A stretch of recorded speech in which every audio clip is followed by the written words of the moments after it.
Success point study YouTube platform पर आप सभी विद्यार्थियों का हार्दिक स्वागत एवं अभिनंदन। विद्यार्थियों, अपन चर्चा कर रहे थे परमाणुओं के बारे में। परमाणु के परिभाषा के बारे में अपन ने बात की थी। सबसे पहले परमाणु की परिभाषा किसने दी, आप उसके बारे में पहले जाके उस वीडियो को देख लीजिएगा।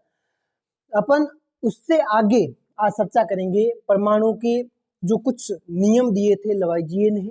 लवाइजिए, जिसको मैंने आपको कहा था कि रसायन विज्ञान का जनक कहा जाता है, फादर ऑफ केमिस्ट्री कहा जाता है, उसने कुछ नियम दिए थे। उन नियमों के बारे में चर्चा करेंगे। रासायनिक संयोजन के नियम जिसे कहा जाता है, लवाइजिए एवं दूसरे एक वैज्ञानिक का जो नाम था वो थे जोसेफ एल प्राउस्ट ने बहुत अधिक प्रायोगिक मतलब प्रैक्टिकल करके प्रायोगिक कार्यों के पश्चात रासायनिक संयोजन के लिए दो नियमों को मतलब प्रतिपादित किया। दो नियमों की खोज की गई। पहला नियम है द्रव्यमान संरक्षण का नियम। पहला नियम क्या है? द्रव्यमान संरक्षण का नियम।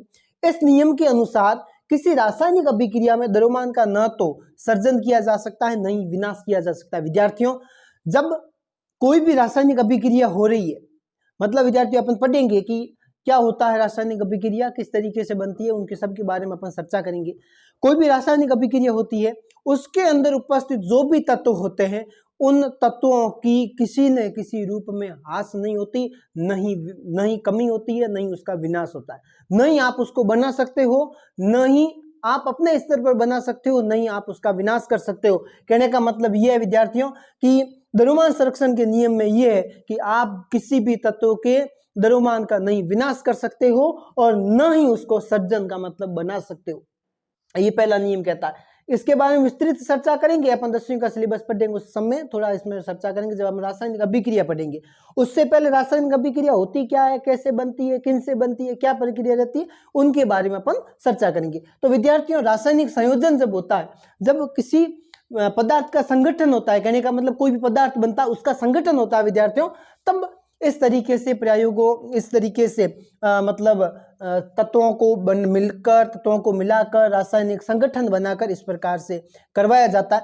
दूसरा जो नियम है वो है स्थिर अनुपात का नियम। स्थिर अनुपात के नियम में ये होता है किसी भी यौगिक में तत्व सदैव एक निश्चित द्रव्यमानों के अनुपात में विद्यमान होते हैं। मतलब कहने का मतलब यह है कि कोई भी तत्व मिलकर बनता है, उस तत्व के अंदर विस्तृत रूप से, विशेष रूप से एक द्रव्यमान होता है। उसका क्या होता है? विशेष रूप से एक द्रव्यमान होता है, मतलब उसका एक खुद का द्रव्यमान होता है, उसके आधार पर उस तत्व का निर्माण होता है। और वह तत्व मिलकर जब दो या दो से अधिक तत्व आपस में मिलते हैं, दो या दो से अधिक तत्व आपस में मिलते हैं, तब जाके एक यौगिक का निर्माण होता है, एक नए पदार्थ का निर्माण होता है। विद्यार्थियों, एक यौगिक मतलब आप सामान्य रूप में उदाहरण कह दो, जैसे पानी और शक्कर को आपस में मिलाया हुआ है, पानी और शक्कर दोनों आपस में मिली हुई है, तब ये एक प्रकार से पानी के शक्कर का घोल बनाती है। तो पानी और शक्कर का जो घोल होता है वो एक प्रकार का यौगिक है। मतलब दो तत्वों ने आपस में दो तत्व आपस में मिले, तभी जाके एक नए पदार्थ का निर्माण किया गया। तो कोई यौगिक दो या दो से अधिक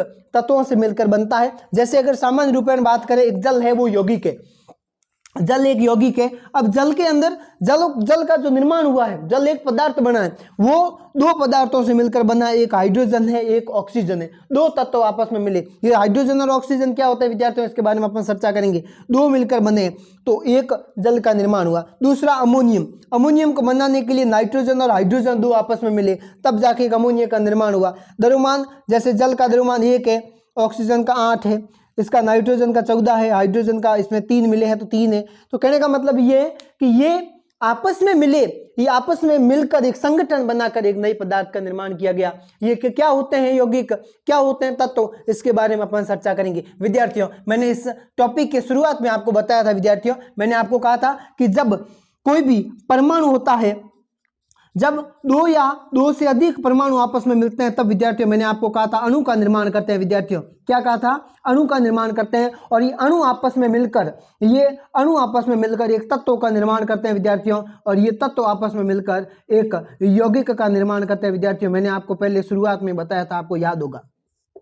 इस टॉपिक की शुरुआत की थी परमाणु की, उस समय अपन ने बात की थी, मतलब परमाणु जब आपस में मिलते हैं तो अणु बनता है, अणु आपस में मिलते हैं तत्व बनता है, तत्व आपस में मिलते हैं यौगिक बनता है। विद्यार्थियों, परमाणु के बारे में अपन विस्तृत चर्चा परिभाषा के बारे में कर चुके हैं। अब ये परमाणु कितनी साइज होती है, क्या प्रक्रिया रहती है परमाणु की, अभी अगर इसके आगे अपन बात करेंगे। उसके बाद अणु क्या होता है, अणु के बाद में तत्व, और तत्वों के बाद में यौगिक कैसे बनते हैं, उसके बारे में चर्चा अब अपन बात करेंगे कि परमाणु होता क्या है, क्या होता है परमाणु। परिभाषा अपन ने पढ़ी कि छोटा सा कण, जो छोटे छोटे कण होते हैं उनको आप परमाणु कहते हैं, वो मिलकर बहुत सारे जब आपस में मिलते हैं। विद्यार्थियों, सबसे बड़ी चीज ये है कि जब एक सामान्य बात ये है कि जब लाखों परमाणुओं को जब एक के ऊपर एक चट्टे के रूप में रखा जाए तो कठिनाई से एक कागज की शीट बनती है।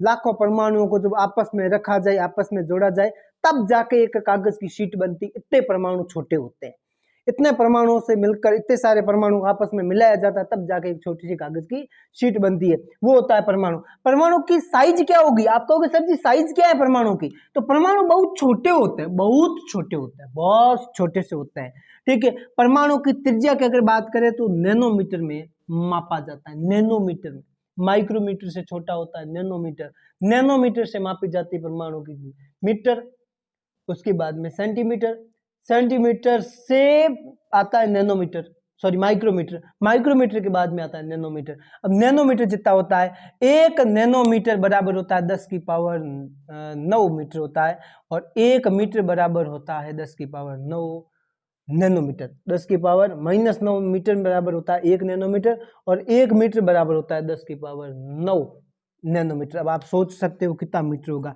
1 2 3 4 5 6 7 8 9, ये होता है मीटर, इतना मीटर होता है। मतलब कहने का मतलब ये है कि इतना छोटा होगा।